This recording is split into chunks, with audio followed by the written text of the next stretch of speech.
Noticentro 1, CMI. Buenas noches, bienvenidos a las noticias. Los siguientes son los tres hechos más importantes de hoy en Colombia. La Corte Suprema de Justicia emitió un pronunciamiento con el que rechaza las versiones que minimizan los bloqueos violentos acontecidos este jueves en los alrededores del Palacio de Justicia. Esta declaración se produce después de que el presidente Gustavo Petro asegurara que no hubo restricción a la movilidad de los magistrados de la Corte Suprema de Justicia. Vamos a hablar más de esta noticia en nuestra emisión nacional a las 9 de la noche. Desde la medianoche habrá paro armado en 5 regiones del departamento de Chocó. El Ejército de Liberación Nacional, ELN, decretó paro armado, según ellos, por presencia paramilitar. Pobladores de Novita, Medio San Juan, Itzmina, Sipí y las zonas que están en el litoral del río San Juan se ven obligadas a confinarse. Las fuerzas militares desplegaron 200 uniformados para controlar cualquier situación de orden público. Ampliación de esta noticia en nuestra emisión nacional a las 9 de la noche.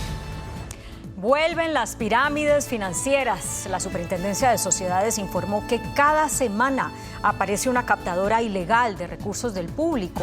El superintendente de Sociedades, Billy Escobar, dijo que su despacho lleva a cabo más de 60 intervenciones a pirámides financieras que han defraudado a, oigan esto, 260,000 personas.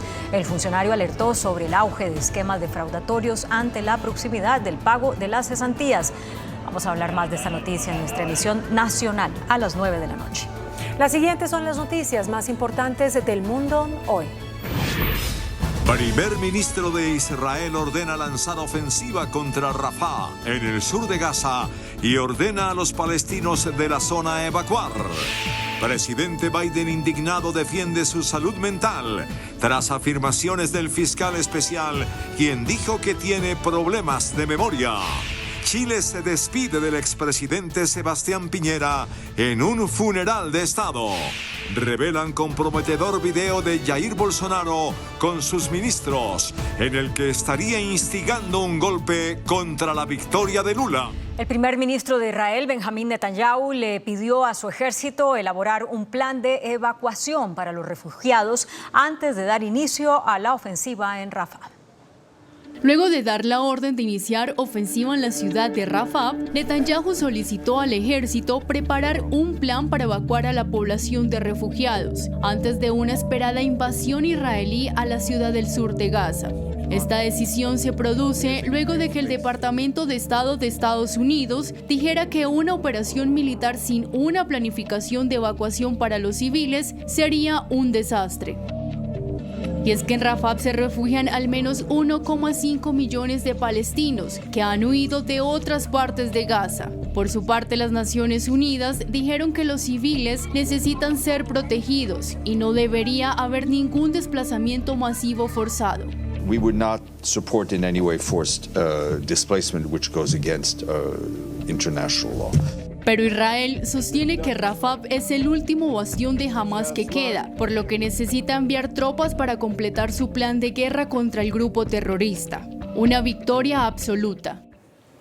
El presidente de Estados Unidos, Joe Biden, comunicó que la ofensiva de Israel en Gaza ha sido exagerada y que su país va a presionar para un alto el fuego en la región. El mandatario norteamericano Joe Biden ha dicho que la respuesta militar de Israel a Gaza ha sido recargada y que hará lo posible para cesar los ataques. I'm of the view, as you know, that the conduct of the response in Gaza, in the Gaza Strip, has been over the top. A pesar de los nuevos bombardeos en Rafah por parte de Israel, Estados Unidos ha advertido de que cualquier operación militar israelí en la zona, donde se refugia más de 1 millón de personas, sería un desastre. Esto sucede mientras los mediadores entre Israel y Hamás redoblan los esfuerzos para lograr un alto el fuego que permita el intercambio de rehenes y palestinos presos. El presidente de Estados Unidos, Joe Biden, defendió su salud mental ante el fiscal que lo investigó luego de que dijera que el mandatario mostró una memoria significativamente limitada durante los interrogatorios. Tras conocerse el veredicto por parte del fiscal Robert Orr, en el que exime de cargos al demócrata por esconder documentos durante su vicepresidencia, se calificó al mandatario como un buen hombre y aseguró que demostró durante los interrogatorios que se le hicieron en el 2023 tener una memoria significativamente limitada. Biden, por su parte, defendió su salud mental al afirmar: "Mi memoria está bien". I'm well-meaning, and I'm an elderly man, and I know what the hell I'm doing. I've been president, I put this country back on its feet. I don't need his recommendation. It's totally out. Pese a la vehemente declaración sobre su salud mental, en la rueda de prensa en la que también habló de la situación en la Franja de Gaza, desencadenó nuevos comentarios, porque en un punto de la intervención confundió al presidente de Egipto con el de México. Ante esta situación, legisladores republicanos están urgiendo a los integrantes del gabinete del presidente Joe Biden a que invoquen una enmienda de la Constitución para inhabilitarlo del cargo. Chile dio un emotivo adiós al expresidente Sebastián Piñera, en el que tuvo lugar una misa y un funeral de Estado lleno de homenajes institucionales, familiares y populares. En el tercer día de duelo nacional, el féretro del exmandatario Sebastián Piñera llegó con todos los honores a la Catedral de Santiago, luego de que el mundo político le rindiera honores en el antiguo Congreso Nacional con un homenaje institucional encabezado por el presidente Gabriel Boric y discursos de representantes de los tres poderes del Estado. Valoro particularmente que haya sido él quien haya solicitado el informe a la ONU respecto a las denuncias de las graves violaciones a los derechos humanos que se produjeron en ese periodo. Como oposición, como ha sucedido otras veces en nuestra historia en medio de la vorágine política, durante su gobierno, las querellas y las recriminaciones fueron en ocasiones más allá de lo justo y razonable. La última guardia de honor fue realizada por el presidente Gabriel Boric junto al exmandatario democristiano Eduardo Frei y la expresidenta socialista Michelle Bachelet, además de presidentes del Senado y de la Corte Suprema. El cortejo fúnebre pasó por la Plaza de la Constitución, al frente del Palacio de la Moneda, la sede del gobierno actual del país sudamericano. Este clima de recogimiento de toda la clase política se selló con la entrega de la bandera que cubrió el féretro del expresidente a su viuda, Cecilia Morel, por parte del ministro de Relaciones Exteriores, Alberto Van Klaveren. La Corte Suprema de Brasil divulgó este viernes un video de una reunión de 2022 del entonces presidente Jair Bolsonaro con sus ministros. La presentó como una prueba contra el ya hoy exmandatario en el marco del caso por el presunto intento de golpe de Estado. La Policía Federal de Brasil trata como indicio contra el expresidente Jair Bolsonaro por un supuesto intento de golpe de Estado el video de una antigua reunión en la que llama a hacer alguna cosa antes de las elecciones del año 2022, según la grabación divulgada este viernes por la Corte Suprema. Vamos a esperar llegar 23, 24, para se fuder. ¿Por qué tú tomas providencia na tarde? E não é providência de força, não, caralho. Não é dar tiro, Paulo Sérgio, vou botar a tropa na rua, tocar fogo, não é isso, porra. Daqui para frente, quero que todo ministro fale o que eu vou falar aqui e vou mostrar. La Policía Federal investiga a Bolsonaro por su supuesta implicación en la planificación de un golpe de Estado en el que se habría planeado el encarcelamiento de varios magistrados de la Corte Suprema e impedido el traslado de poderes, por lo que el jueves se solicitó el pasaporte del exmandatario y se le prohibió salir del país. Mientras continúa la disputa por el territorio del Esequibo entre Venezuela y Guyana, el gobierno de este último planea reestructurar su fuerza de defensa. Con un presupuesto de $201 millones, se adquirirán helicópteros, embarcaciones para vigilancia marítima y un dron. Por su parte, Reino Unido y Estados Unidos reiteran su apoyo al país. El ejército ruso está reuniendo sus fuerzas militares en el frente de Avdiivka y prepara una nueva ofensiva. El Kremlin comunicó que se desarrollará una operación militar con el fin de rodear y tomar ese importante bastión de la región de Donetsk de cara a las elecciones rusas del próximo 17 de marzo, en las que el presidente ruso Vladimir Putin aspira a la reelección con la victoria en el campo de batalla como bandera. La aviación rusa ha lanzado en las últimas 4 semanas más de 600 bombas sobre la localidad, según lo informa la prensa ucraniana, donde varios miles de soldados ucranianos defienden el orgullo patrio sin apenas munición ni refuerzos. Por su parte, el presidente de Ucrania, Volodymyr Zelensky, condecoró este viernes como héroe de Ucrania al hasta ahora jefe de las Fuerzas Armadas, Valery Zaluzhny, en una ceremonia solemne a la que asistió también su sucesor, el coronel general Alexander Sirski. Por primera vez desde que inició la guerra entre Rusia y Ucrania, el presidente Vladimir Putin le otorgó una entrevista a un periodista estadounidense. En dicha entrevista, el presidente ruso mencionó que su país no ha logrado aún todos sus objetivos, agregando que le ha comunicado a los dirigentes estadounidenses que si realmente quieren detener la acción militar, deben dejar de suministrar armas a Ucrania. Por ahora, lo que no hay son señales de que alguna de las partes esté lista para conversaciones serias mientras la guerra se acerca a los 2 años. Putin también sugirió que se puede llegar a un acuerdo para liberar al periodista estadounidense encarcelado Evan Hershkovich, insinuando que el reportero del Wall Street Journal podría regresar en un intercambio de prisioneros. La Oficina Federal de Estadística de Alemania indicó que la tasa interanual de inflación en ese país fue de 2,9% en enero, el nivel más bajo desde junio de 2021. Los precios de la energía bajaron 2,8%, mientras que los precios de los alimentos crecieron 3,8% en comparación con diciembre de 2023. Los precios al consumidor subieron 0,2%.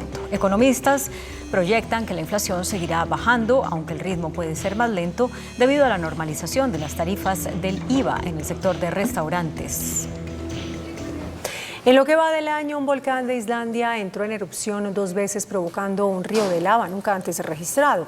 Las autoridades de Islandia declararon estado de emergencia cuando la lava reventó una tubería de agua durante la fisura volcánica que azota la península occidental de Reykjanes. Escuelas, guarderías, museos y otras instituciones públicas de la región están cerradas mientras se restablece el servicio de agua caliente. Las nuevas funciones de los celulares estarán basadas en inteligencia artificial. Por ejemplo, podrán traducir en tiempo real las llamadas telefónicas. Ahora la inteligencia artificial se hará más notable en los celulares. Una nueva actualización permitirá a 2 personas que hablan un diferente idioma tener una conversación fluida mediante una llamada. Lo que hace la inteligencia es traducir en tiempo real lo que la persona está diciendo para tener una mejor comunicación. La inteligencia tiene en su sistema la posibilidad de traducir más de 13 lenguas. Una alternativa muy útil para que las personas que requieran hacer una reservación en otro país lo puedan hacer o estén conociendo más personas. Asimismo, funcionará para los mensajes de texto, una actualización que pronto llegará a Colombia.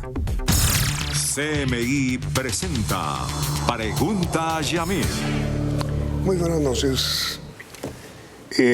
Los ex dirigentes de las antiguas FARC, encabezados por Rodrigo Londoño, alias Timochenko, le enviaron hoy al presidente de la República una carta donde le piden recibirlos para formularle algunas quejas sobre la marcha del proceso de paz. Hacen críticas concretas sobre ciertas actitudes de la Jurisdicción Especial para la Paz que les preocupa. Por eso nuestro invitado esta noche es el doctor Roberto Carlos Vidal, quien es presidente de la JEP, Justicia Especial para la Paz. Gracias, doctor Vidal, por aceptar nuestra invitación. Buenas noches, Yamil. Básicamente, Timochenko y los demás ex líderes de la FARC se quejan contra ustedes. En esencia, y para no leer el documento, ¿cuáles son las quejas y las respuestas suyas que hacen los exmiembros, exdirigentes de la FARC a la gestión de ustedes? Mire, sin duda con ocasión de la visita del Consejo de Seguridad de Naciones Unidas esta semana al país, haciendo seguimiento del cumplimiento de los acuerdos es que aparece esta manifestación de los firmantes, poniendo de presente sus objeciones. Parece, dice usted, que aprovechan la presencia del Consejo de Seguridad de la ONU para formar estas quejas. Sí, claro, y es una preocupación, en mi opinión, o una manifestación legítima, en cuanto ellos son firmantes del acuerdo y el acuerdo fue depositado ante el Consejo para que le haga acompañamiento y seguimiento. Es la ocasión para hacerlo. Pero claro, respecto de las objeciones que se presentan allí sobre el trabajo de la jurisdicción, pues nosotros nos apartamos de ellas en puntos claves. Tal vez el más importante, Yamit, que las reúne todas. Y es el logro más concreto y más importante de los acuerdos en términos institucionales ha sido la consolidación de la Jurisdicción Especial para la Paz, haciéndole justicia a la Comisión de la Verdad que terminó su labor, haciéndole justicia también a la unidad de búsqueda de personas dadas por desaparecidas, pero la institucionalidad de la jurisdicción creemos que ha sido un factor fundamental de estabilización de los acuerdos. Pero a ver, mire, una queja concreta de los antiguos miembros del secretariado de las FARC. A la fecha, bajo esta serie de errores e incumplimientos graves, de un total de 4.485 solicitudes de amnistía tramitadas por la JEP, tan solo 688 han sido concedidas y 3.804 han sido negadas. Bien, mire, la amnistía es uno de los pilares del acuerdo de paz. Se trataba de que la mayoría de las personas de la antigua guerrilla de las FARC recibieran ese beneficio, ¿sí? Que es un perdón judicial por los crímenes cometidos y relacionados con el ejercicio político de su levantamiento en armas. Eso cubría la mayoría de, si ustedes quieren, la masa de la gente de FARC. Estamos hablando que recibieron amnistía alrededor de 9.000 personas. La mayoría de esas amnistías, 7.000, se hicieron por decretos presidenciales que emitió el mismo presidente Santos, terminando tan pronto se firmaron los acuerdos. Claro, es que la paz consistió en eso. Exacto. En amnistiar. Exacto, pero los líderes de comunes, y en esto quisiera ser leal con ellos, han manifestado desde hace ya tiempo la preocupación que ellos tenían por el destino, sobre todo de esas amnistías, porque no estaban apareciendo en los registros oficiales. Muchos de los antiguos guerrilleros amnistiados no podían salir de sus lugares de habitación porque los detenía la fuerza pública, porque no constaba que habían sido sometidos o habían sido beneficiarios de amnistía. Y si abandonaban el sitio de... Los ponían presos inmediatamente, porque usted aparece aquí... O los asesinaban. Sí, pero en este caso los ponían presos y tenían muchos problemas. Eso nos llevó, de la mano de Naciones Unidas en la JEP, a hacer una investigación sobre qué es lo que estaba pasando. Y efectivamente, buena parte de esa información de las amnistías administrativas que concedió el gobierno estaba refundida dentro de los meandros de la administración pública y no llegó a los lugares donde debía llegar. Y en eso hay una preocupación real de la gente de las FARC, y es que el proceso de amnistía, que debió ser rápido y fluido, se volvió engorroso, complejo, y se afectó de una manera muy importante a los antiguos guerrilleros. ¿Y por qué se volvió engorroso y complicado? Mire, es materia de investigación de las autoridades y de los organismos de control, pero lo cierto es que la información no llegó donde debía estar, y el efecto fue que muchos de esos guerrilleros no pudieron disfrutar de amnistías que estaban concedidas desde el 2018 fácilmente, y no habían podido ejercer sus derechos. De hecho, en este momento estamos comenzando con nuestra sala de amnistía y de la mano de la Oficina del Alto Comisionado para la Paz a hacer un proceso de nueva notificación, de ir a cada uno de los territorios donde estaban esos antiguos guerrilleros y decirles: usted estuvo amnistiado, usted tenía unos beneficios. Esa gente ni siquiera tenía que venir a la JEP. Pero mire, doctor Vidal, ¿hasta dónde hubo colados? Mire, el otro problema que tuvimos es que la ley permitió que cualquier persona fuera a la JEP a solicitar amnistía. Y allí, de ahí sale esa cifra de 4.000. 4.000 personas, de las cuales fueron sometidas a investigación por parte de la JEP, de mis colegas de la sala de amnistía, lo cual les ocupó una cantidad de tiempo para encontrar que eran lo que usted está llamando colados, personas que no pertenecían a las FARC, que no tenían derecho a los beneficios y que fueron rechazados. La JEP se ha caracterizado por ser muy estricta, sumamente estricta en la revisión de los requisitos de las personas que reciben los beneficios. Es decir, esta afirmación que hacen los antiguos jefes de las FARC es cierta, pero la explicación es que es cierta porque muchos trataron de colarse sin haber sido sin tener el derecho de la guerrilla. Exacto, sí, señor. Otra de las críticas tiene que ver con los asesinatos que han ocurrido, doctor Vidal, a firmantes de los acuerdos de paz. Sí. Y ahí nuevamente coincidimos en el problema, pero no en las razones que ellos exponen. El problema es real y es muy serio. Entre la firma de los acuerdos y enero de este año se han asesinado más de 400 firmantes de los acuerdos. Eso es gravísimo. Que también lo denunciamos. Es gravísimo y es una preocupación que compartimos con los firmantes.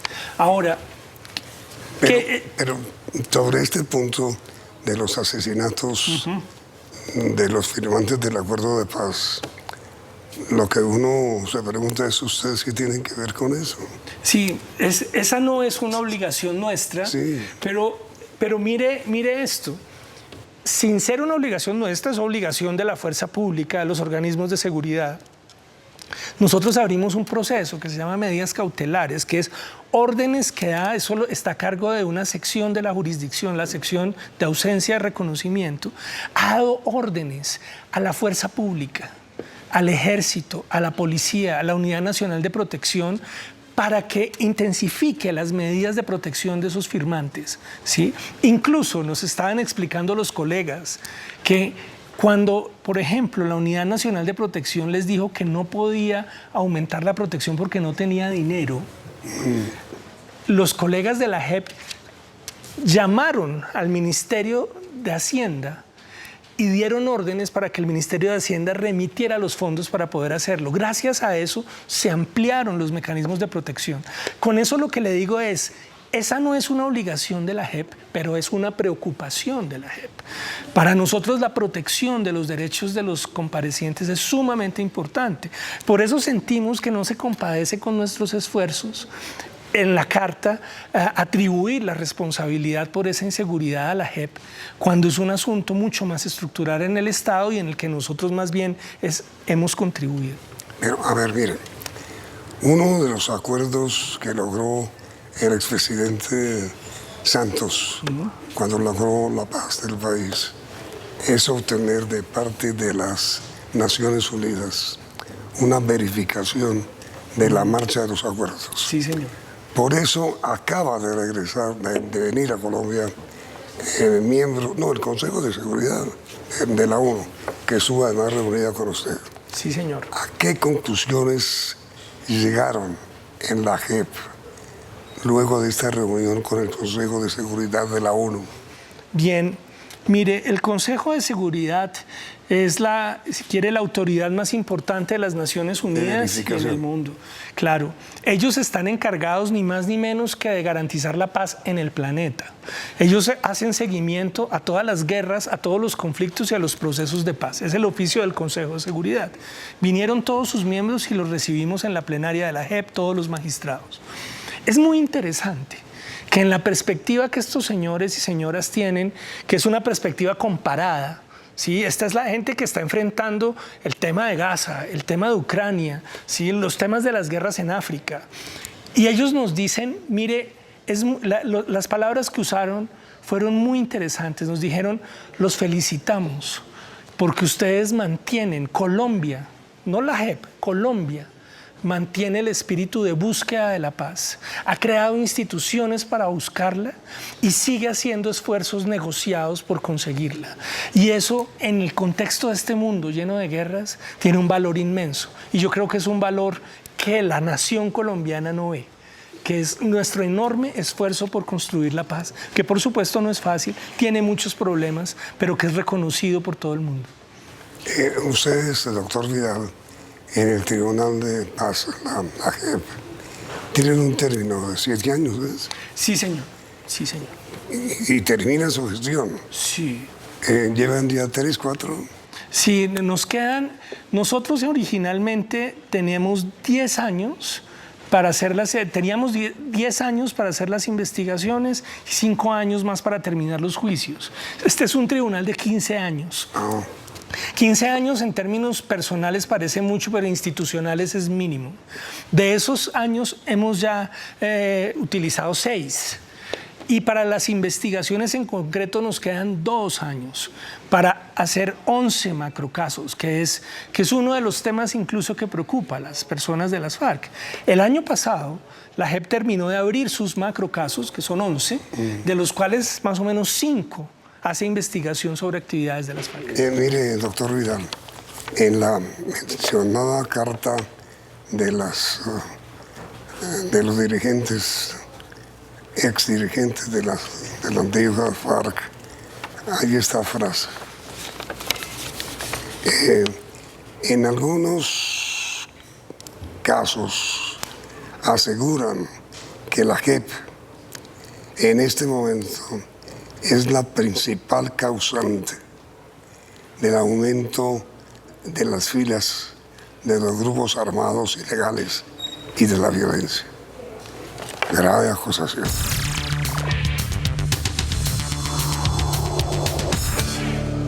¿Cuál es su opinión sobre esa afirmación de las antiguas FARC?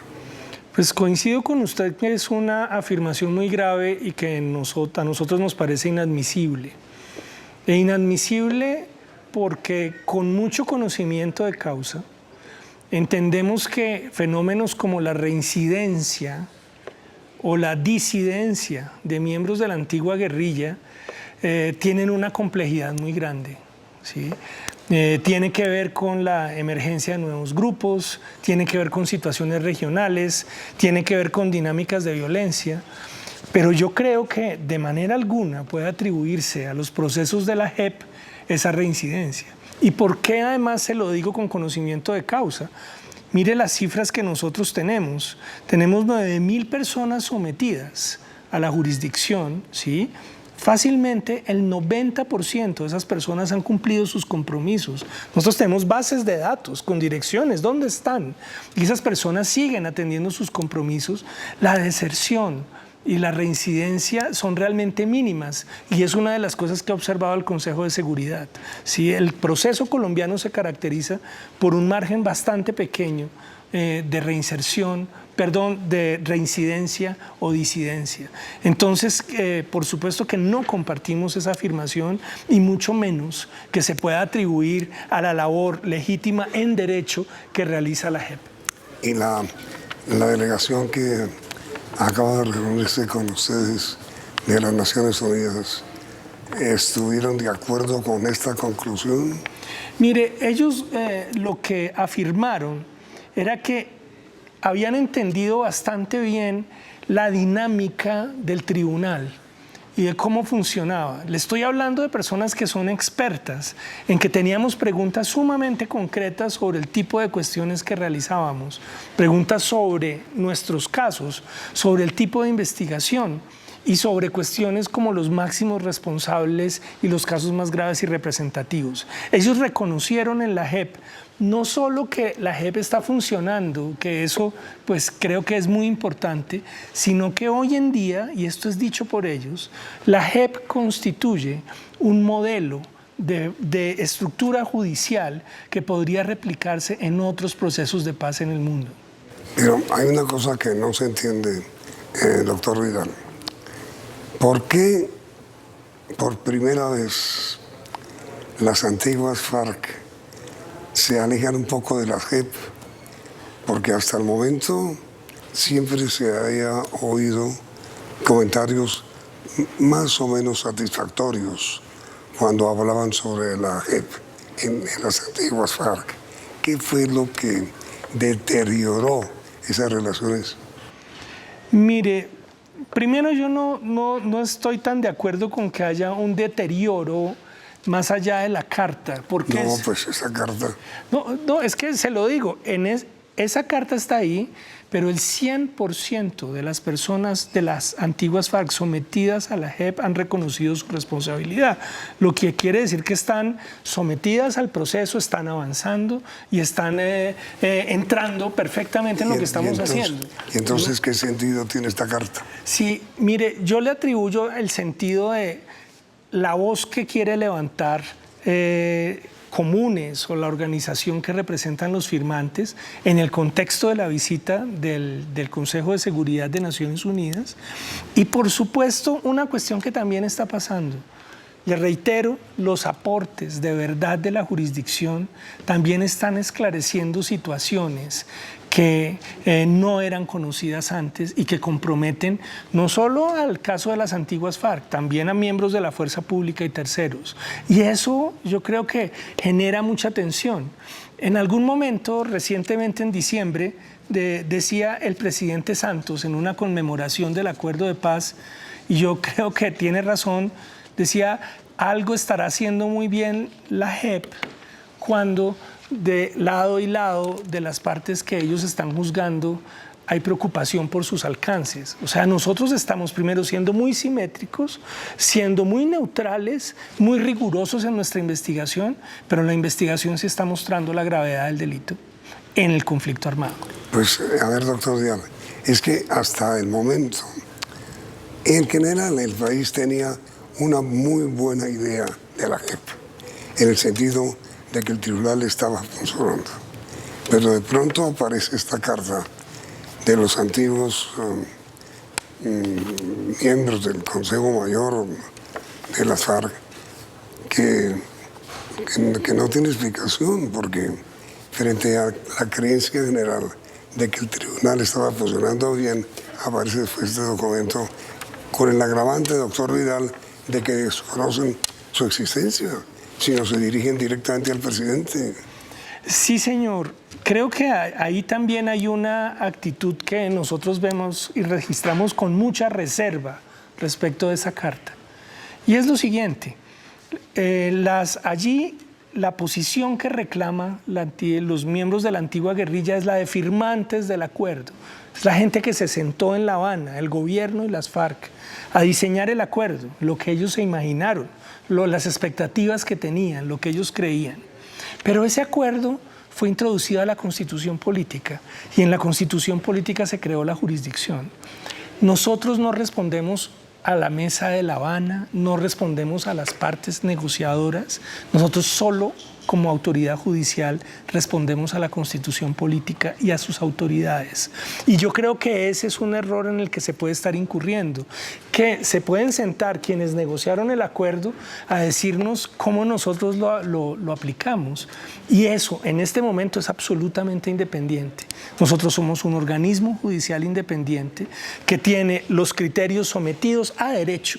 La Constitución, la ley, la Corte Constitucional, sus sentencias, esas son las normas a las que nosotros obedecemos y no a la voluntad o a la conversación de quienes estuvieron sentados negociando.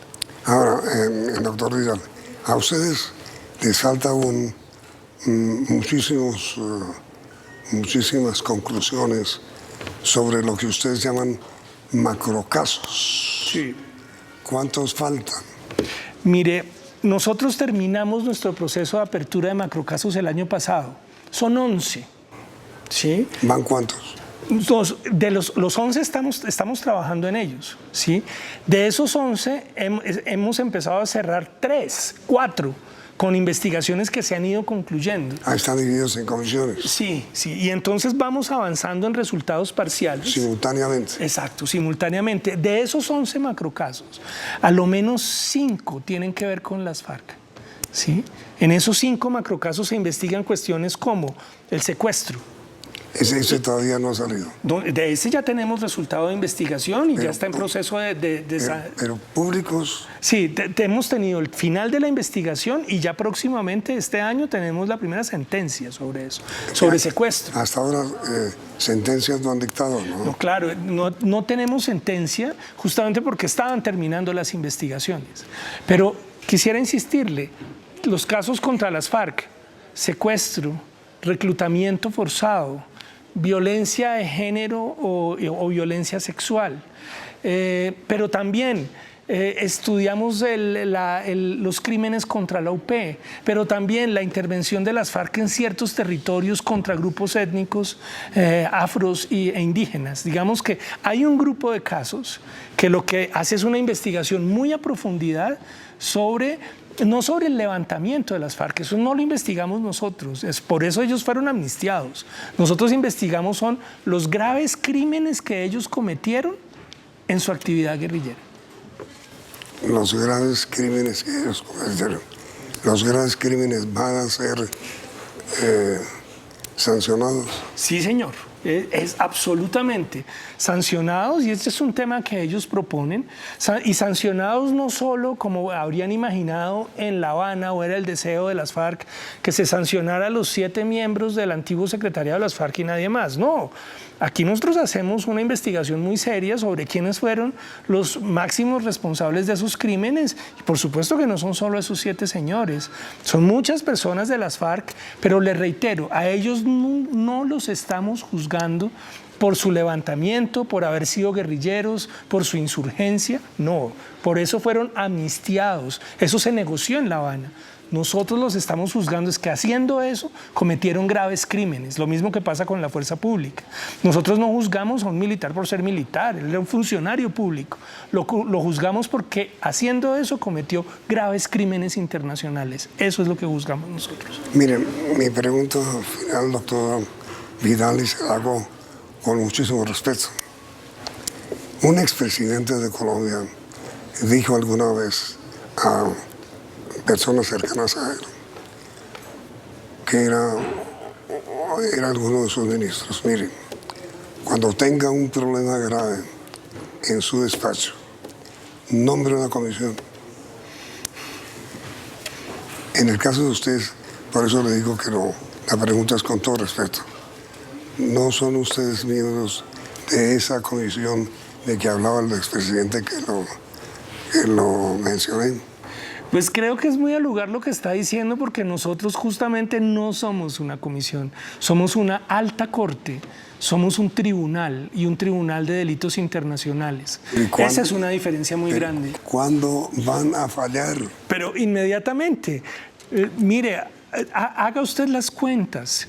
Nosotros tenemos una inmensa consideración y trabajamos de la mano de la justicia ordinaria, y nuestras herramientas son distintas. Justicia y paz. Sí, pero no solo justicia y paz, le voy a hacer un contraste con esto.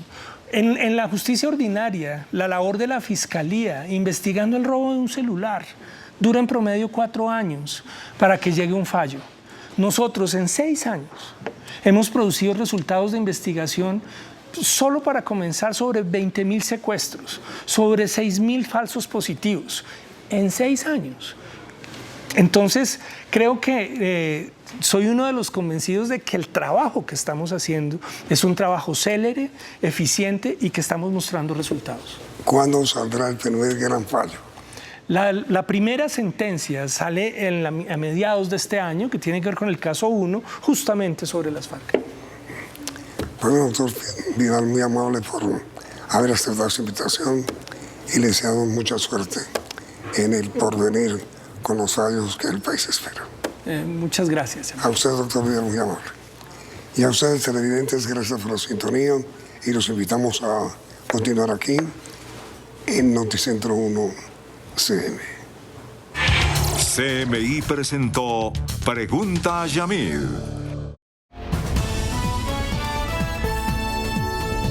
Noticentro 1 CMI. Corte Suprema contradice al presidente y pide no minimizar los bloqueos violentos al Palacio de Justicia. El presidente dice que los magistrados no fueron secuestrados y que no ocurrió nada grave. Ministro de Justicia pide judicializar a los vándalos. Las marchas de apoyo al gobierno continuarán, anuncia ministra de Trabajo. Comienzan diálogos con Iván Márquez en Colombia. Se le reconoce estatus político. Despliegue militar en Chocó por paro armado. Avianca anuncia que menores de 14 años deben viajar acompañados. Crece el número de colombianos que viaja a combatir en Ucrania contra Rusia. Descubren lactosuero en alimentación escolar. El Estado reconoce responsabilidad en el asesinato de don Guillermo Cano. Resurgen las pirámides.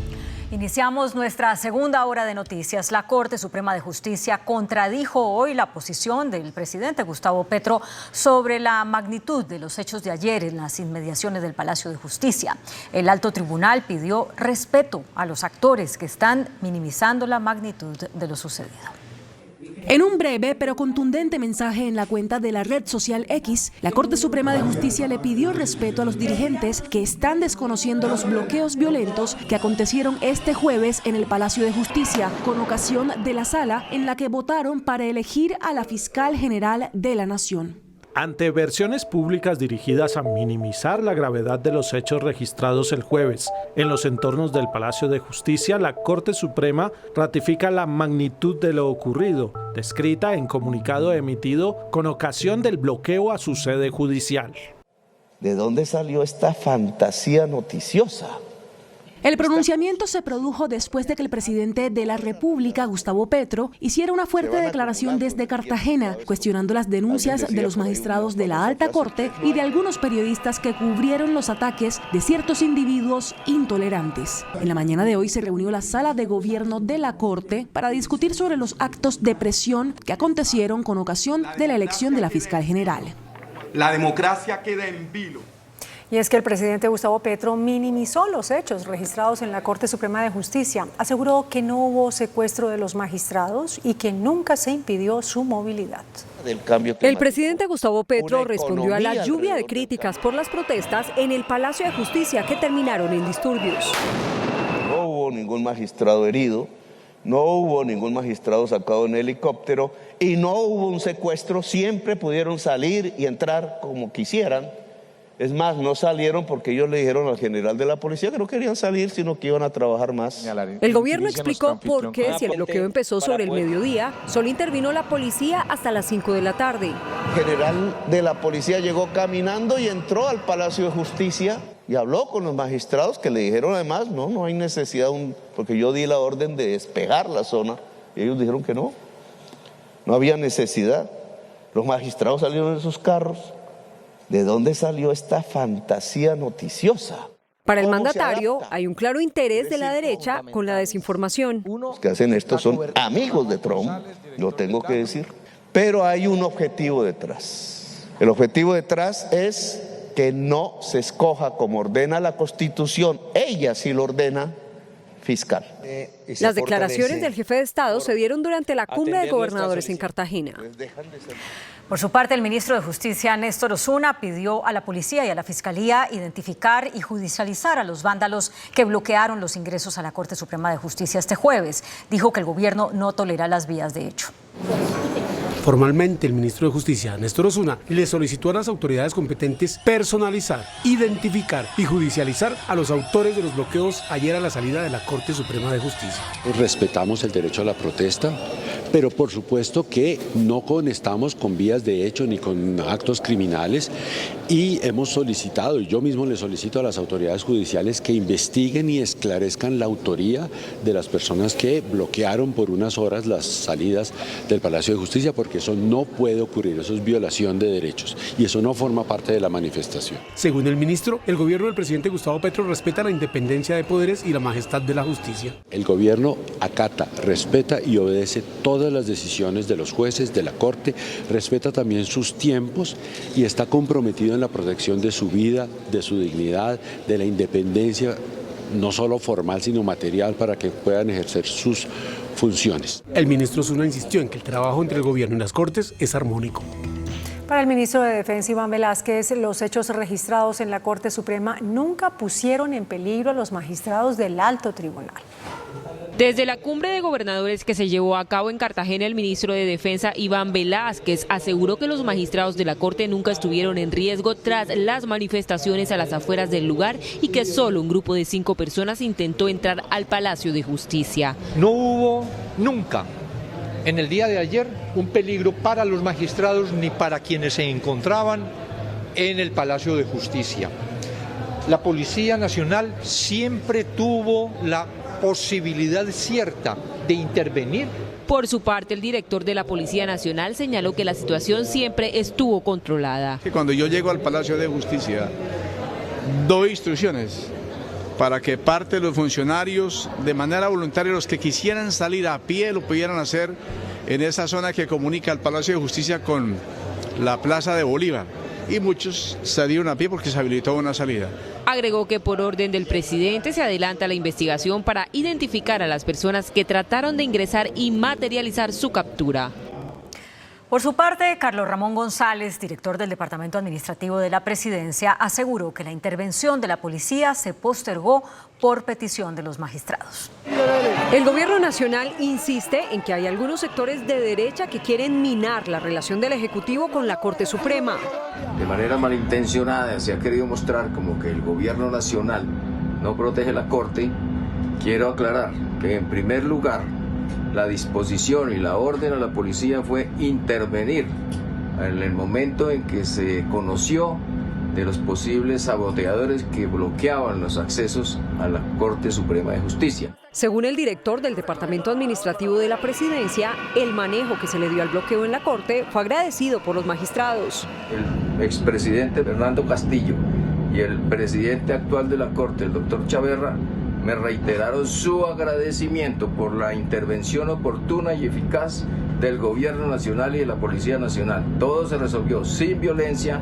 Insiste en que el presidente Petro no está presionando a la Corte en medio de la elección de la nueva fiscal. El Gobierno Nacional está aquí para defender la democracia, las instituciones y la Constitución Política de Colombia.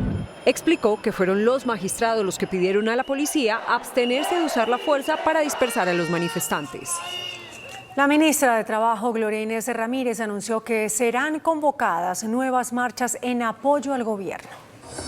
Luego de la polémica que generaron las marchas en Colombia del pasado jueves, la ministra de Trabajo, de visita en el Urabá antioqueño, defendió la convocatoria de las manifestaciones en apoyo al gobierno nacional y resaltó que continuará haciendo este tipo de llamados a sus simpatizantes cuando sea necesario defender algunas posturas del gobierno Petro. Seguiremos convocando, no se pueden satanizar y buscaremos que haya mayor protección para que los violentos no aislan a los violentos. Además, indicó que las marchas fueron pacíficas y quienes generaron algunos desmanes en la entrada de la Corte Suprema es porque se infiltraron en las marchas y generaron estas conductas violentas, las cuales, según la funcionaria, el gobierno rechaza. Las marchas estuvieron muy bien, jugaron un papel importante en el fortalecimiento de la democracia y el desbordamiento que hubo en las horas de la tarde en la Corte son personas ajenas a la marcha. Estas declaraciones de la ministra se dieron durante un evento de socialización de las reformas en la calle, en el que participó una comisión del Senado en el municipio de Apartadó. Las presiones a la Corte Suprema de Justicia se han dado en el marco del proceso de elección de la próxima fiscal general de la Nación. Estos son los perfiles de las ternadas para ese cargo.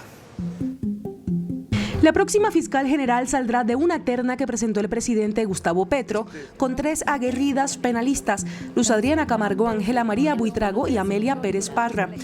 Camargo, de 59 años, fue jefa de investigación y litigio en la Comisión Internacional contra la Impunidad en Guatemala, en la que trabajó junto al hoy ministro de Defensa, Iván Velásquez. Con Velásquez también trabajó en la Corte Suprema de Justicia como magistrada auxiliar investigando el fenómeno criminal de la parapolítica. Ángela Buitrago, de 61 años, se destacó por su trabajo como fiscal delegada en la administración de Mario Iguarán. Investigó el episodio del Holocausto del Palacio de Justicia, acusando al general en retiro Jesús Armando Arias Cabrales y al coronel en retiro Alfonso Plazas Vega por las desapariciones. También integró una comisión de Naciones Unidas que concluyó crímenes de lesa humanidad en el régimen de Daniel Ortega en Nicaragua. Amelia Pérez, de 66 años, inició su carrera como jueza, pero es ampliamente reconocida por su trabajo como fiscal de derechos humanos.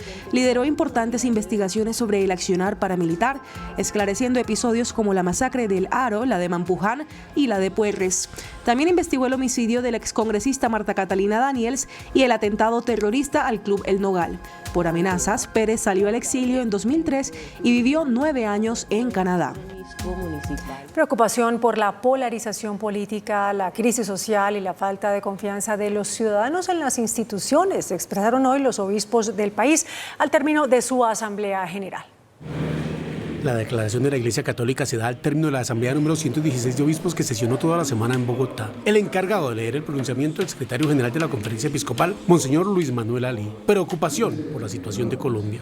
Consideramos que el gran desafío urgente y apremiante que tenemos como país es el fortalecimiento y el cuidado de nuestra democracia e institucionalidad, mediante el reconocimiento y el respeto de la independencia de los distintos poderes del Estado. Hicieron un diagnóstico sobre política, economía y corrupción.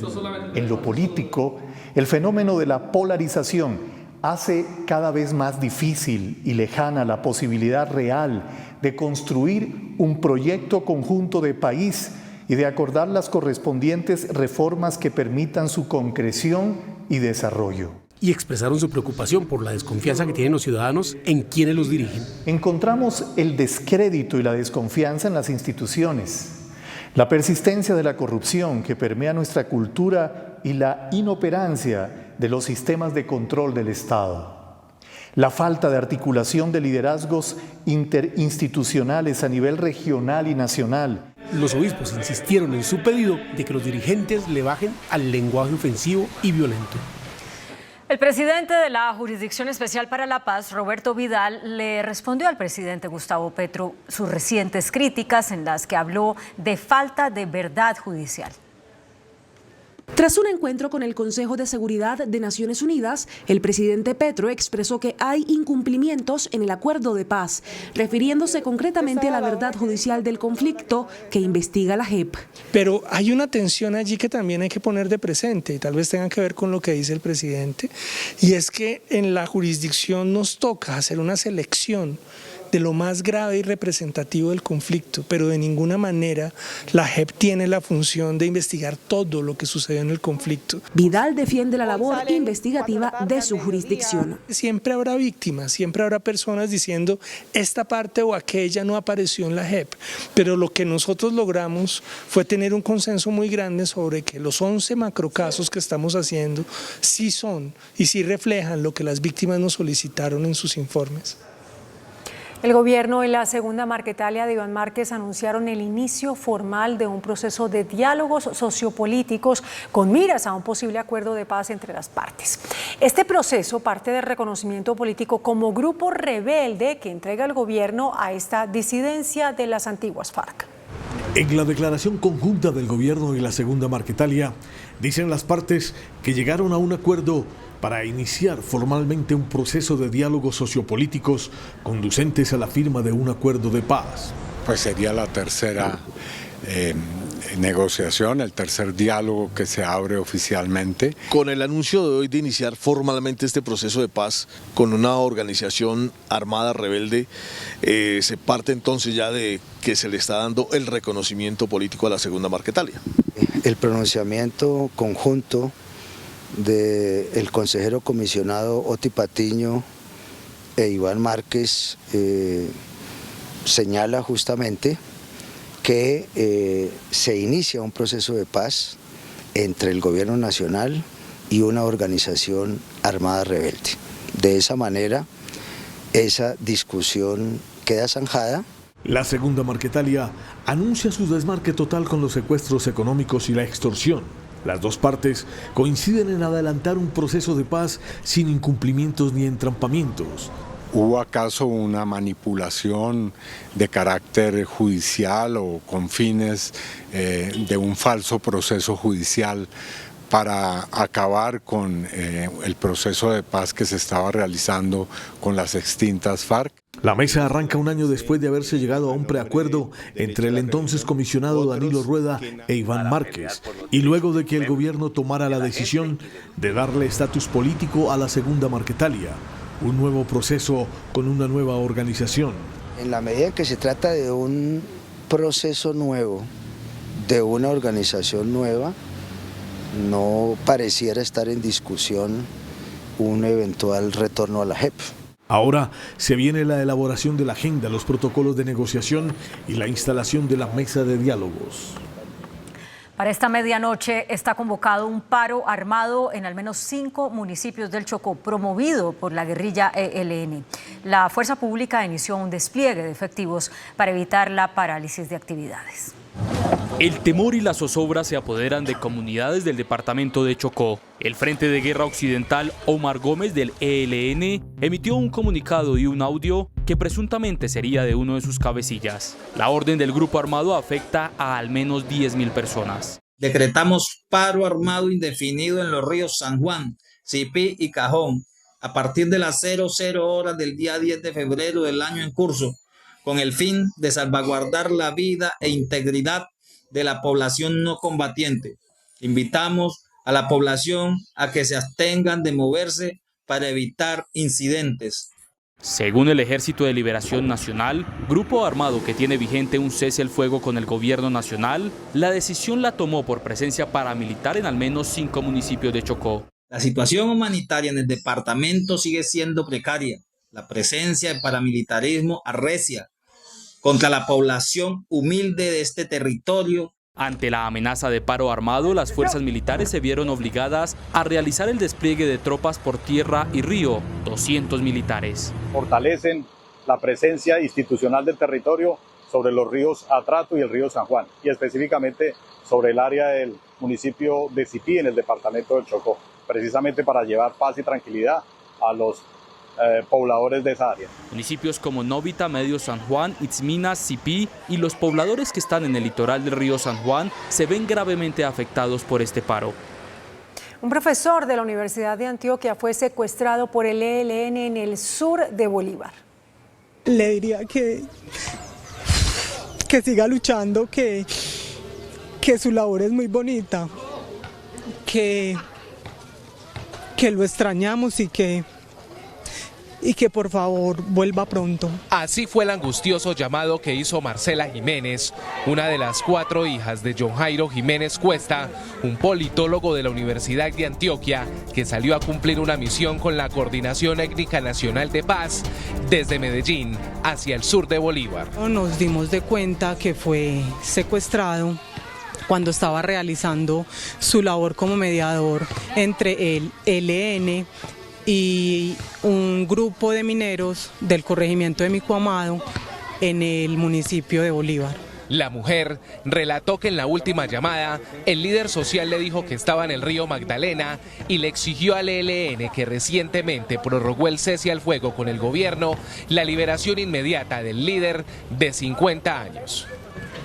Al menos 7.000 empleados saldrían de la Registraduría Nacional por falta de presupuesto. Eso fue lo que reveló hoy el registrador Hernán Penagos.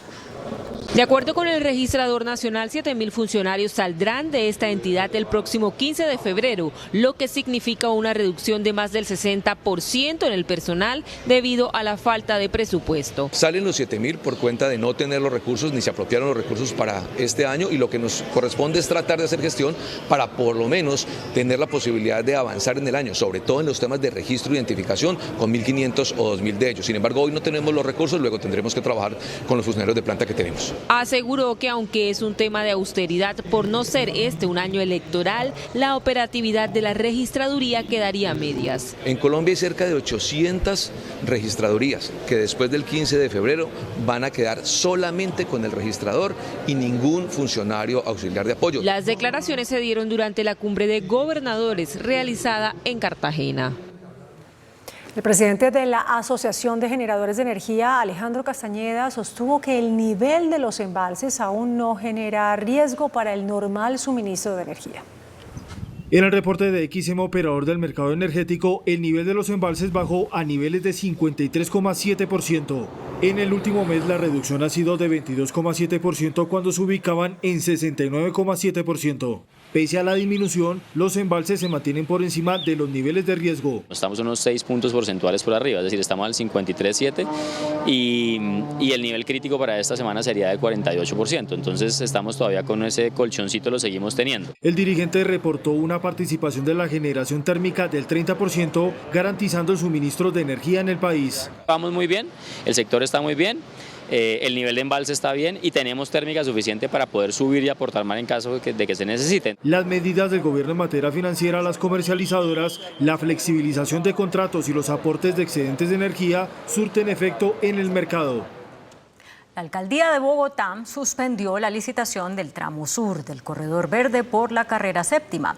La exalcaldesa Claudia López rechazó esa decisión.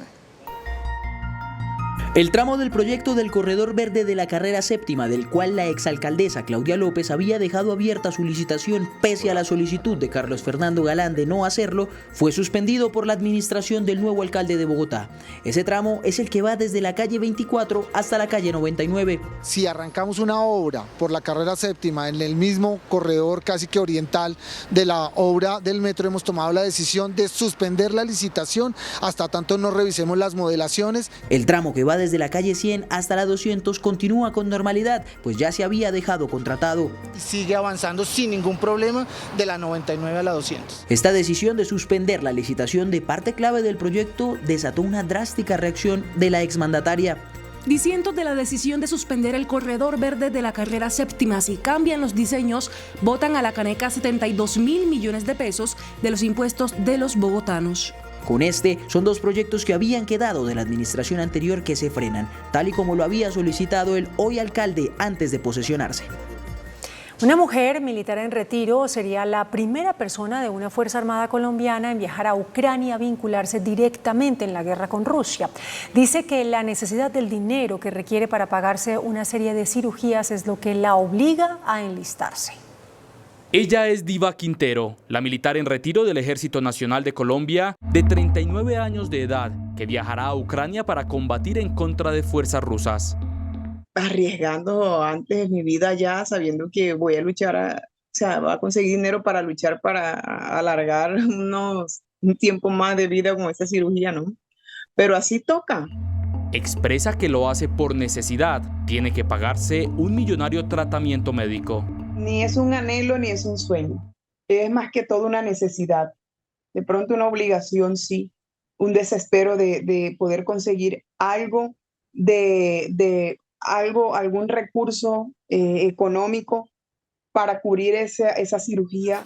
Estar en las primeras filas de lucha en Ucrania le permitiría realizarse las cirugías. Pagan de 13 a 14 millones de pesos y van a frente, ¿no? A campo de batalla. Primera línea se llama eso. Afirma que como ella, diariamente son de 4 a 5 personas civiles las que viajan voluntariamente a Ucrania. Yo por ahora voy sola. Diario se están yendo 4, 5, 8, 4. La mujer deja en Colombia a su hija de 20 años. Han denominado estos viajes como la pesadilla ucraniana, una feroz guerra que le paga muy bien a extranjeros. Avianca anunció una restricción para los viajes de menores de edad. A través de un comunicado, la aerolínea Avianca notificó que desde el próximo 15 de febrero los menores de 14 años deben viajar acompañados de sus padres o de un adulto responsable en vuelos domésticos e internacionales.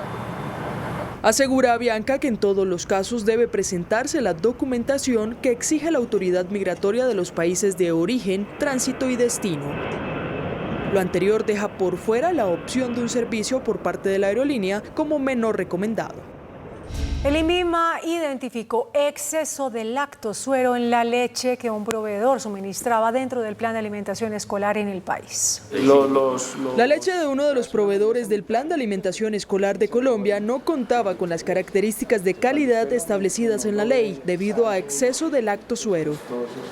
El producto llegó a los programas de alimentación de Santander, Cesar, Bogotá y Bucaramanga. Cada una de las entidades en donde puede haber alguna dificultad ha sido informada en la idea de ir resolviendo, pero sobre todo motivando a quienes son los proveedores de leche para que esto realmente se cuide, se atienda con cuidado, y ya tenemos una entidad con las herramientas necesarias para vigilar el cumplimiento de la norma técnica, que además es bastante, ya lleva varios años, desde el 2006 está disponible, y queremos hacer cumplir en la idea de que los niños reciban nutricionalmente lo que corresponde. Más de 4 millones de estudiantes, según la Unidad de Alimentos, ya están recibiendo las raciones. Ya el presupuesto está asignado, pero además los recursos disponibles, por ejemplo, para entregar un anticipo, para hacer ya pagos de la operación que inició en gran parte del país. La unidad realizó un llamado a territorios como Córdoba, Sincelejo y Popayán para que inicien de manera pronta la contratación del programa de alimentación.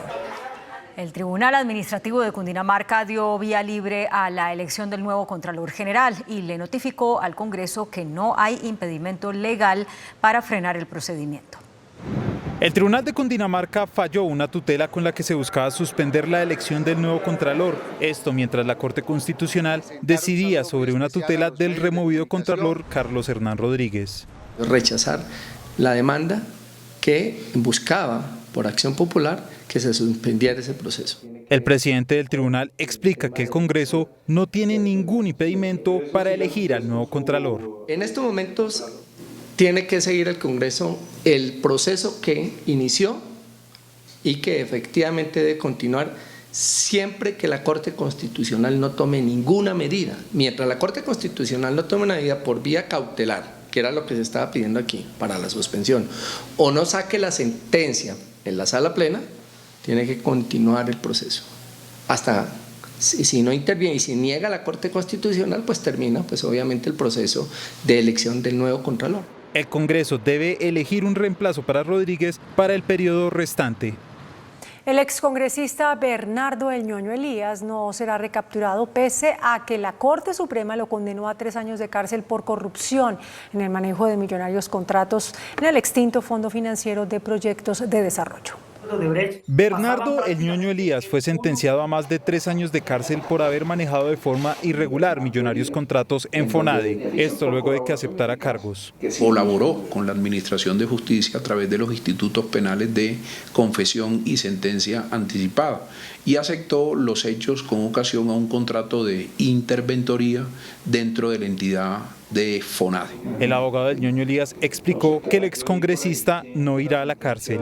La captura no se hace efectiva en el marco de Ley 600 del 2000 hasta tanto no quede debidamente ejecutoriada la decisión. La Corte Suprema de Justicia, en el fallo que condenó al Ñoño Elías, también hace duros señalamientos al embajador Armando Benedetti por el manejo de contratos durante el gobierno de Juan Manuel Santos, cuando él era congresista. La Procuraduría General de la Nación anunció que demandará la elección de 12 personeros del país que aparentemente no habrían cumplido con todos los requisitos. El organismo advierte que hay cuestionamientos a los procesos que lideró la Universidad Popular del Cesar. Entre los demandados están los personeros de Tibú y Acarí en norte de Santander, de Isiacurí en el Atlántico y de Salamina en el Magdalena. El Estado colombiano pidió perdón a la familia del asesinado director del diario El Espectador, Guillermo Cano, 37 años después de su magnicidio a manos del cartel de Medellín. El acto de reconocimiento de responsabilidad del Estado colombiano en el magnicidio del periodista Guillermo Cano, director del Espectador, cuando fue asesinado en diciembre de 1986, fue realizado en Bogotá. El encargado de pedirle perdón a su familia y colegas periodistas fue el ministro de Justicia, Néstor Osuna. Todos le fallamos a don Guillermo Cano, a su familia, al Espectador, a los periodistas, y que como sociedad colombiana ahí rompimos nuestro compromiso de civilidad, de convivencia y de respeto a los derechos humanos. A nombre de la familia de Guillermo Cano habló su hijo Fernando Cano Busquet. Aceptó la petición de perdón, pero pidió no olvidar a quienes dieron la vida en la lucha contra el narcotráfico y en defensa de la democracia. Esperamos que este acto no sea el de clausura de un proceso, sino más bien el paso inicial para devolverles a las familias de tantos periodistas, de tantos magistrados, de tantos jueces, de tantos investigadores, de tantos militares, de tantos colombianos, en fin, la merecida memoria de sus seres queridos. El acto de reconocimiento se dio después de una conciliación entre la familia de Guillermo Cano y el Estado colombiano. Las malas condiciones del clima han provocado graves traumatismos a los viajeros que buscan llegar o salir desde el aeropuerto Palo Negro de Bucaramanga. Un frente frío que entró por el oriente del país, proveniente de África, trayendo lluvias y niebla, es el causante de los cierres temporales del aeropuerto Palo Negro de Bucaramanga, la cancelación de 30 vuelos comerciales y afectación a más de 3.500 viajeros nacionales e internacionales. Los vuelos están cancelados, nosotros tenemos vuelo internacional hacia Toronto y pues obviamente por estar el de Bucaramanga cancelado, el de Bogotá-Toronto es cancelado. Pues pagar la penalidad y probablemente toque volar mañana. Bucaramanga, Bogotá, Costa Rica, Costa Rica, Canadá, o sea, va a ser un vuelo larguísimo. Hoy se cumplen 3 días de cierres aéreos en la región. Muchos viajeros reclaman y proponen soluciones al Aerocivil y a sus aerolíneas. Esto es pérdida de plata, pérdida de tiempo y una afectación para todos. Desde la Oficina Departamental de Gestión de Riesgo señalaron que este fenómeno climático puede durar varios días y recomiendan a los viajeros reprogramar sus vuelos en conexión a otras regiones que no presenten este tipo de afectación climática. Y las autoridades en Cali iniciarán los embargos a los conductores que están en mora con el pago de los comparendos. Con el fin de recuperar el billón de pesos que adeudan los caleños en infracciones de tránsito y de hacer cumplir el pago de las cerca de 13.000 multas y fotomultas pendientes, la Secretaría de Movilidad de Santiago de Cali dio inicio en las últimas horas a la primera etapa del proceso de embargo a los deudores. Esta campaña inicia con las 2.000 cuentas bancarias que estamos enviando a proceso de embargo y 2.000 vehículos. Entre esos tenemos 1.961 vehículos particulares, de los cuales tenemos 1.313 que corresponden a motocicletas. Y tenemos transporte público 39 vehículos. Las 2.000 cuentas embargadas equivalen a 4.000 millones de pesos aproximadamente. Un ciclista de alto rendimiento es una de las más recientes víctimas de hurto en Bogotá. Después de robarlo, los delincuentes le dispararon. Cuando se disponía, como de costumbre, a ejercitarse con su bicicleta al Alto de Patios, Carlos fue sorprendido por un grupo de delincuentes en la carrera 11 con calle 122 que violentamente lo tumbaron de su bicicleta. Se la robaron y, no contentos con eso, después de estar indefenso en el suelo, le dispararon a quemarropa. En cuestión de segundos sale un tercer delincuente, que es el que acciona el arma y la acciona sobre mi lado derecho. Por eso cuando él acciona el arma, yo giro mi cabeza hacia el lado izquierdo, pues por el reflejo y todo este tema, y lo que veo es mi mano ensangrentada. El disparo le fracturó su pulgar izquierdo y lo mantendrá alejado de los pedales, que son su verdadera pasión, por un largo tiempo. Su bicicleta está evaluada en 25 millones de pesos. Pues quisiera pensar que el delincuente no quiso hacerme daño sino asustarme, y no contaba con que yo tuviera los brazos tan largos y por eso me dio en la mano. Quisiera pensar eso, porque sí se ve que el tipo no mide, sino simplemente da 2 pasos, dispara. En enero de este año se presentaron 8.814 casos de hurto en la capital del país. El presidente de Estados Unidos, Joe Biden, defendió su estado de salud mental. De otra parte, el gobierno de Israel ordenó crear un plan de evacuación para refugiados. Y la Corte Suprema de Brasil divulgó una conversación del expresidente Jair Bolsonaro con sus aliados. Las noticias del mundo en Noticentro 1 CM. El presidente de los Estados Unidos, Joe Biden, defiende su salud mental, diciendo que su memoria está bien, al conocer el veredicto por parte del fiscal Robert Hur, en el que exime al demócrata de cargos por esconder documentos durante su vicepresidencia, agregando que el mandatario es un buen hombre y que mostró una memoria significativamente limitada durante los interrogatorios que se le hicieron en el año 2023. Benjamin Netanyahu ordenó a su defensa preparar un plan para evacuar a la población de refugiados, para dar inicio a la ofensiva en Rafah, ya que según Israel en esa ciudad está el último bastión de Hamas, por lo que necesita enviar tropas para completar su plan de guerra contra el grupo terrorista. Una victoria absoluta. La Corte Suprema de Brasil divulgó este viernes un video de una reunión del expresidente Jair Bolsonaro con sus ministros en el año 2022, el cual se presentó como una prueba para la Policía Federal contra el exmandatario por el presunto intento de golpe de Estado. En Colombia, cada semana aparece una pirámide o captador ilegal de recursos. Así lo reveló la Superintendencia de Sociedades al advertir que esta modalidad de estafa está resurgiendo. El superintendente de Sociedades reveló a Noticentro 1 CMI que esta entidad todavía tiene abiertos 62 procesos por captación ilícita de recursos del público que han afectado a través de pirámides a 260.000 personas. Lo que hay hoy en día es una proliferación casi que semanal de pirámides que se crean y eso pues ha afectado patrimonialmente a mucha gente. No aprendimos la lección. Se aproxima el pago de las cesantías. ¿Qué le dice usted a la gente a la que le prometen rentabilidades exorbitantes? Claro, lo primero es informarse. O sea, ¿dónde debe colocar la plata el trabajador?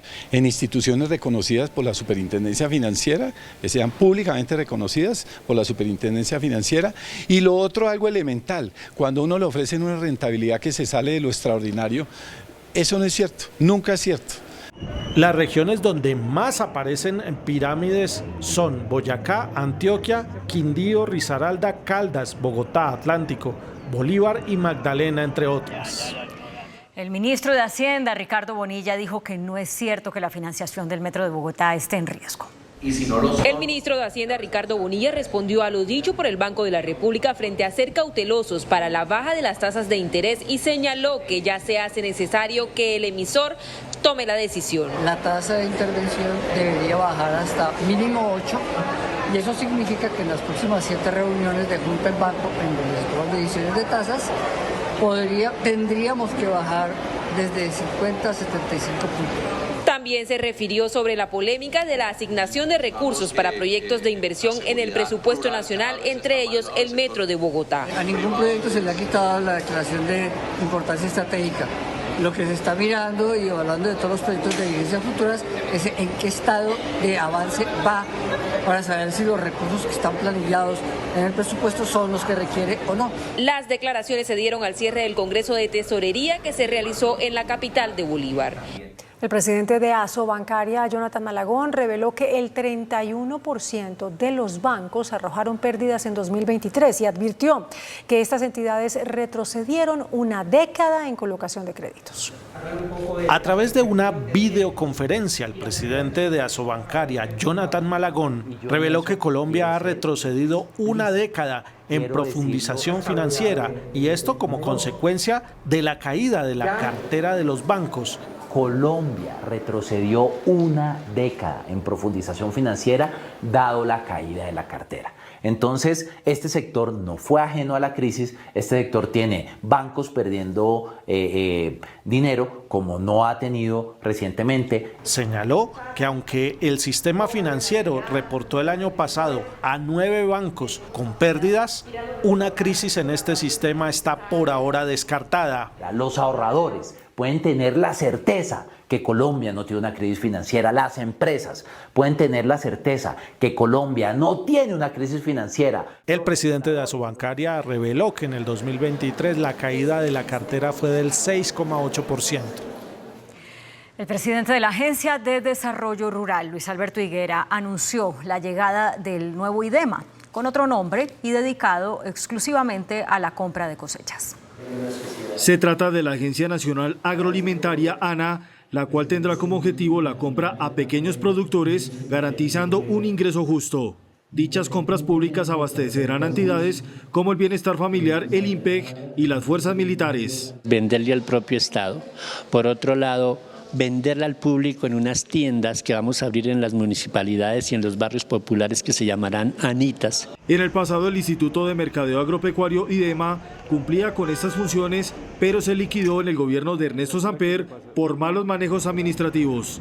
Para esta oportunidad se tendrá vigilancia y control desde la Agencia de Desarrollo Rural. Hicimos ya la prueba piloto en el mes de diciembre de 2023. Compramos 8.500 millones de pesos en productos alimenticios. Se tendrá tiendas de compras y venta en las diferentes regiones del país.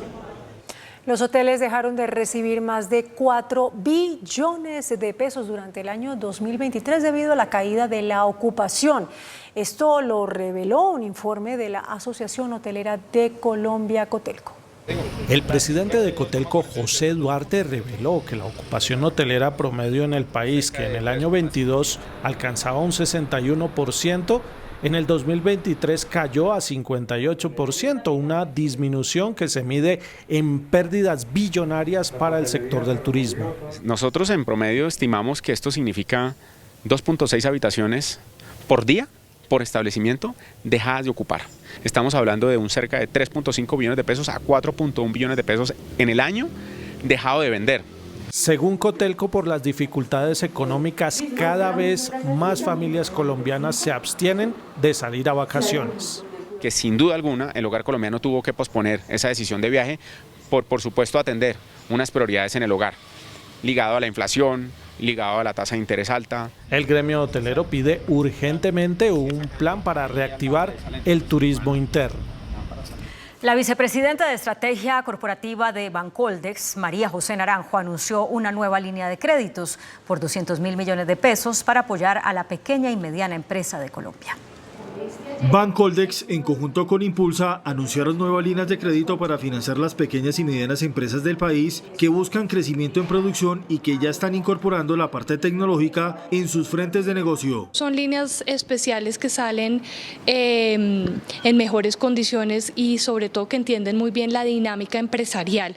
En ciertos casos, Freddy, hay inclusive sectores que pueden recibir mejores tasas si pertenecen a X o Y sector dependiendo de la línea que sacamos. Se tendrá un monto de 200.000 millones de pesos que también beneficiará a la economía popular, proyectos de desarrollo e innovación empresarial. Las apuestas de reindustrialización del país, de cuidar el medio ambiente, de ser sostenibles, de la economía popular, de toda una serie de temáticas que le van a ayudar al país a salir adelante. Se espera que este tipo de negocios contribuyan a la reactivación de la economía. El índice de capitalización de la bolsa, que mide el comportamiento de las 25 principales acciones, cerró a la baja. El índice selectivo MSCI Colcap de la Bolsa de Valores de Colombia bajó 1,02% a 1.248 puntos. La acción de Protección fue la que más subió, con una valorización de 6,67% a 80.000 pesos. La acción del Banco de Bogotá fue la que más bajó, con una pérdida de 5,07% a 31.100 pesos. La acción más negociada de la jornada fue la de Ecopetrol, al movilizar más de 9.000 millones de pesos, con una variación negativa de 1,07% a 2.315 pesos. Y el dólar cerró a la baja. Indicadores económicos en Noticentro 1 CMI. La tasa representativa del mercado, que regirá hasta el próximo lunes, será de 3.926 pesos con 8 centavos. Los profesionales del cambio compran la divisa en promedio entre 1.760 pesos y la venden entre 1.820 pesos.